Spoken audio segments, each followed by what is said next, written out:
Hey everybody, this is Cameron. Well, what do you know? Another David Lynch article just dropped. This coming to us from A Rabbit's Foot. Confessions. His goal was art. All day, every day, art. Four David Lynch collaborators on the legacy of Twin Peaks. Dated today's date, June 18th, 2025, by Luke Georgiades. Co-creator Mark Frost, actor Dana Ashbrook, executive producer Sabrina Sutherland, and sound designer Dean Hurley reflect on 35 years of the groundbreaking series. That's a life, says Mark Frost, reflecting on the 3.5 decades since TV series Twin Peaks, which he co-created with David Lynch, first aired and arguably revolutionized what dramatic storytelling on television could look like. We formed friendships that have lasted 35 years, and we've lost a lot of people along the way.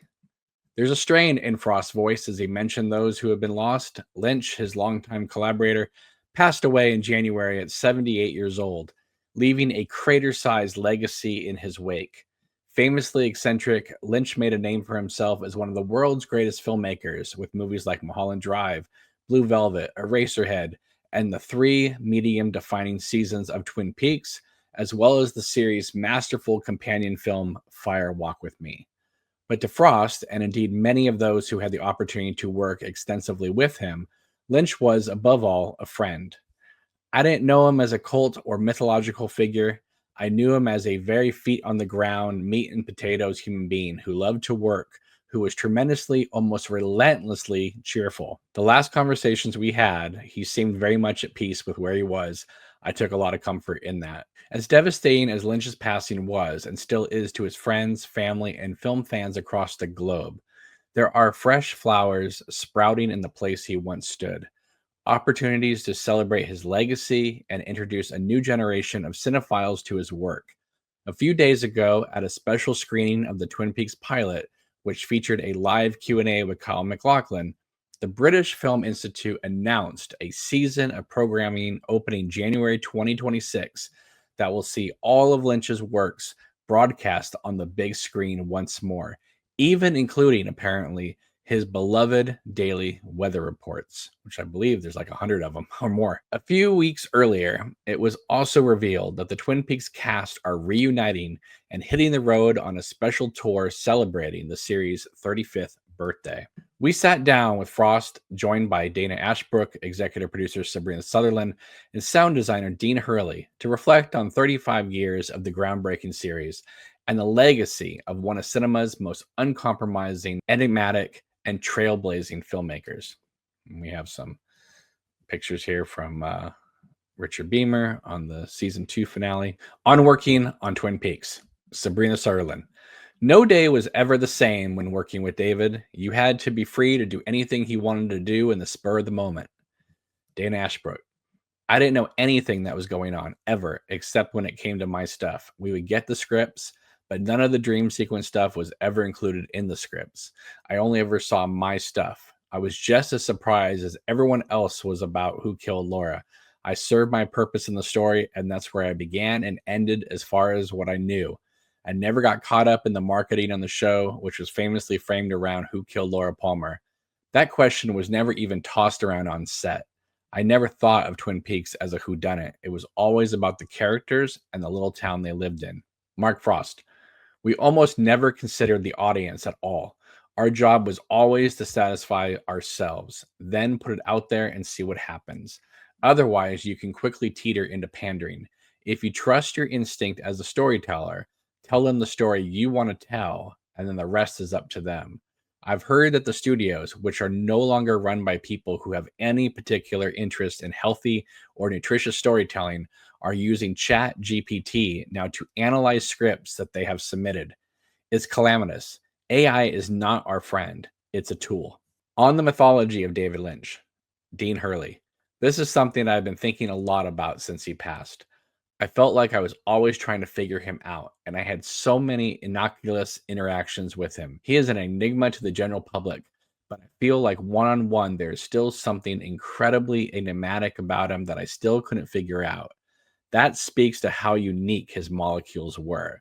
When you were encountering him, it was just a different human encounter, than most of the other people on the planet. Looking back, I'm trying to figure out what just happened. What was all that? I'm kind of poring over old footage and recordings of us working together and reanalyzing and forgetting stories that he told. I don't have an answer. Singular is the best way to describe him. He just had a very unique way of moving through life. Dana Ashbrook. It's always there. He was 44 when we shot the pilot, and I was 21. And I remember thinking, oh my God, he's so old. He was like a father figure.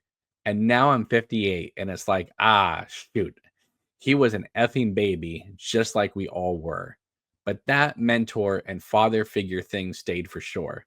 I always wanted to pick his brain. I would go over to his house for coffee just to chat. His goal was art. All day, every day, art. No matter what.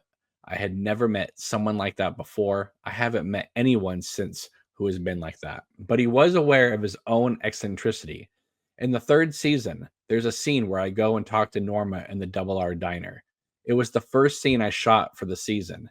And during the rehearsal, he comes up and pulls me aside and says, "Hey, I can't believe I'm telling you this, but could you be less weird?" Off the top of my head right now, I can't think of the scene he's talking about. Is this a deleted moment we didn't get to see? Sabrina Sutherland. He was always larger than life in my world. He had this presence that was awe-inspiring. He was the funniest guy I ever met. He told stories like no other. He commanded attention, but never on purpose. When I first met him, of course you think, whoa, this is David Lynch. And there's this otherworldly pedestal you put this person on. But for me, he's remained on that pedestal. He's never let me down. As far as his creativity or expansive humanity goes, he's always been someone I could look up to. Over time, it's been wonderful to get closer and closer to him.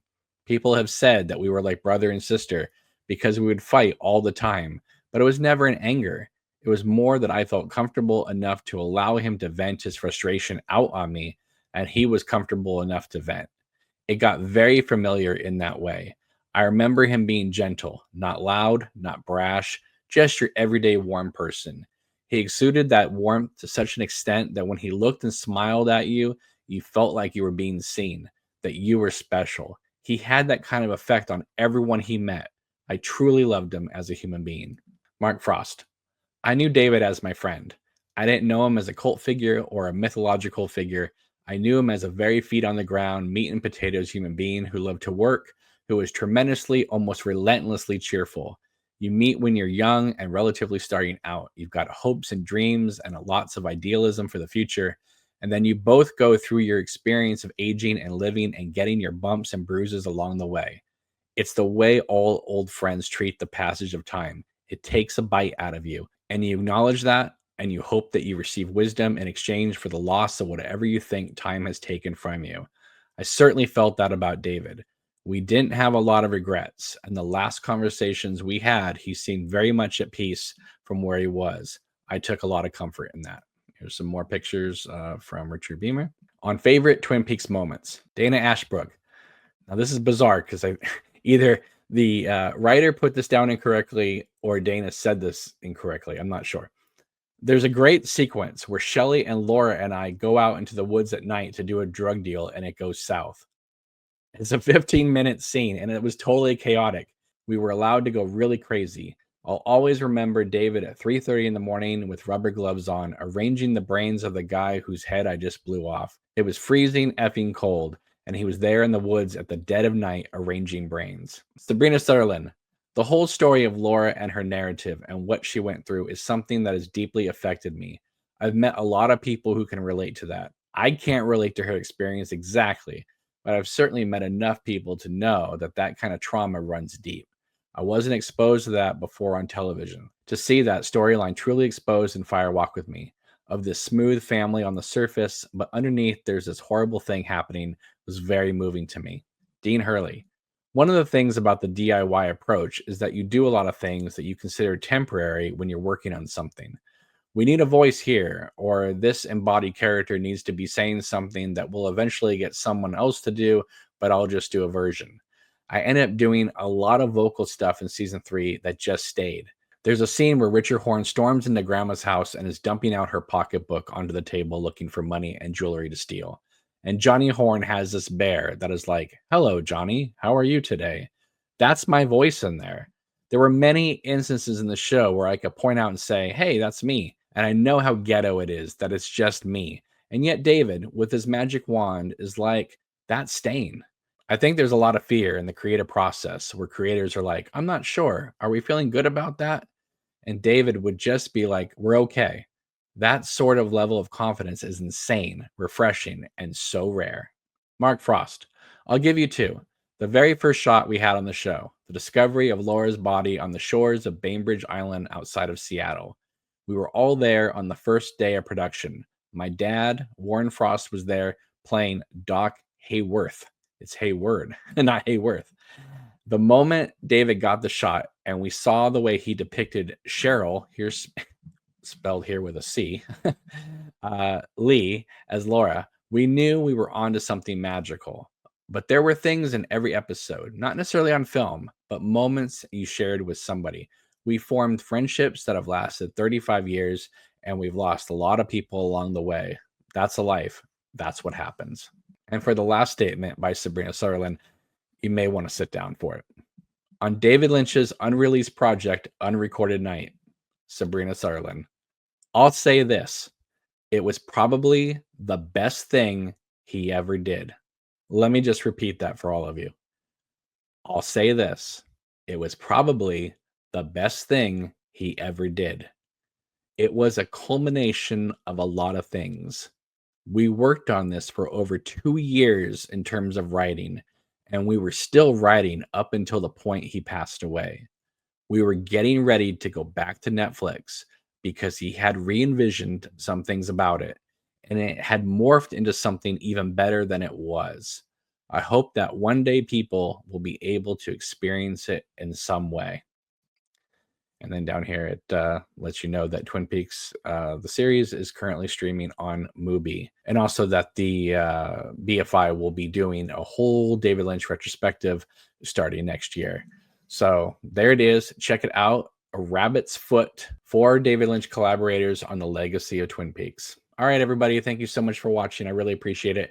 Make sure to give this video a big thumbs up and subscribe to the channel if you haven't already. My name is Cameron. Have a great day. Take care.